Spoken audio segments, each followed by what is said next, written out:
ain't nobody scold you. Rédacteur en chef, Roger Bongos, de l'Afrique d'Action. L'Afrique d'Action, ça fait 10 ans que ça existe aujourd'hui.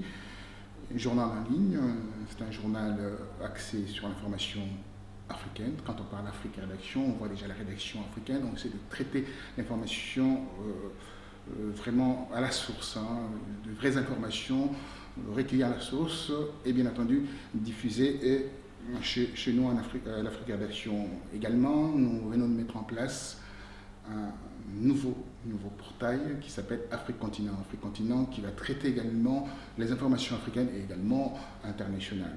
Nous travaillons avec une dizaine de correspondants en Afrique. On commence avec une dizaine de correspondants qui sont des gens chevronnés, qui connaissent les terrains, parce que l'idée c'est quoi? Ce n'est pas d'aller chercher les informations AFP, de faire du copier-coller.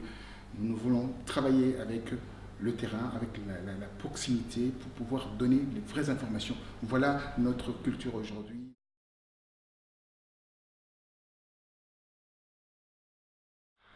Vous savez, ce virus qu'on appelle le virus Ebola, effectivement, ça a commencé en RDC.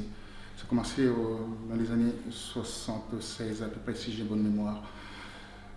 On a retrouvé ce virus au large, bien entendu, d'une rivière qui s'appelle également Ebola. Donc c'est pour ça que ça porte ce nom Ebola dans le nord-est de la RDC, au Sud-Soudan. En réalité, qu'est-ce qu'on peut dire dans tout cela? Il y a eu à peu près une trentaine d'années qu'on pouvait travailler sur ce virus-là. Il y a eu une résurgence par 5 fois l'apparition de réapparition de cette maladie, cette épidémie en RDC par 4 ou 5 fois. Et quelques années plus tard, on se retrouve avec le même virus, la même épidémie en Afrique de l'Ouest. C'est la même souche, même virus, même famille. Alors, en réalité, l'Organisation mondiale de la santé devait se prémunir de tout cela et aussi apporter des solutions depuis, parce qu'en RDC, il y a eu de l'expérimentation par rapport à cela. Pourquoi ont-ils négligé en fait cet aspect des choses? La question se situe à ce niveau-là. Mais il y a eu 1500 morts en Afrique centrale, il y a eu la RDC, l'Ouganda et le Soudan, qu'on a retrouvé un tout petit peu au Cameroun. Donc là, on est entouré de forêts et je pense que ça traverse un tout petit peu les forêts. Comme on dit, ça vient des primates. En réalité, ça c'est l'explication qu'on donne. Mais il y a d'autres explications derrière tout cela, des intérêts assez importants des laboratoires, etc. Mais pourquoi cette lenteur sur le traitement direct de cette épidémie?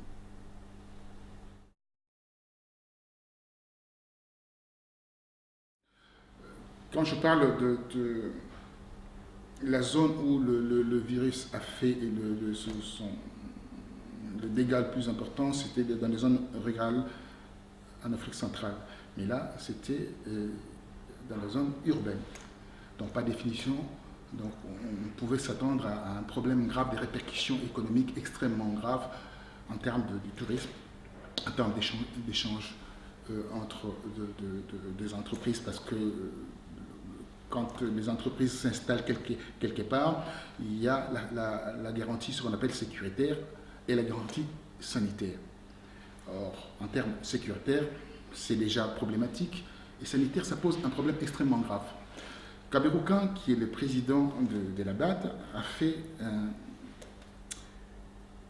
un discours l'année dernière, décembre 2014, en disant le virus Ebola a posé des problèmes extrêmement graves au niveau de l'économie africaine, à savoir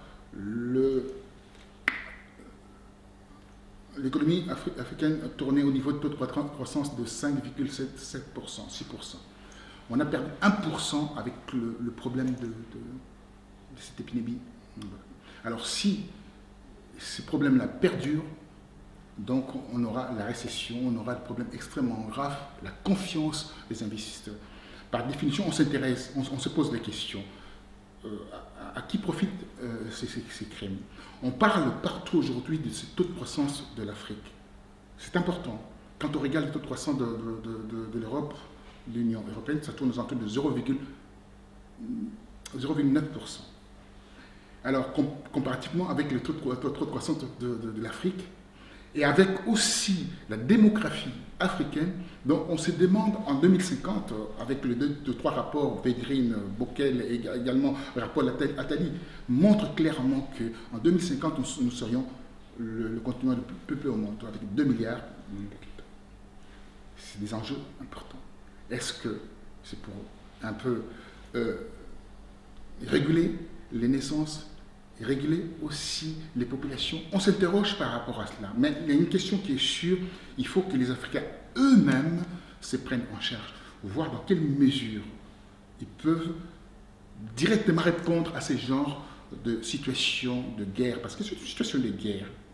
Nous avons l'Union africaine. Je suis allé à Malabo, où le président Obiangema faisait un discours clair en disant que voilà, en l'an 2063, on aura l'autosuffisance alimentaire et également la protection sanitaire. Mais maintenant, qu'est-ce qu'on fait?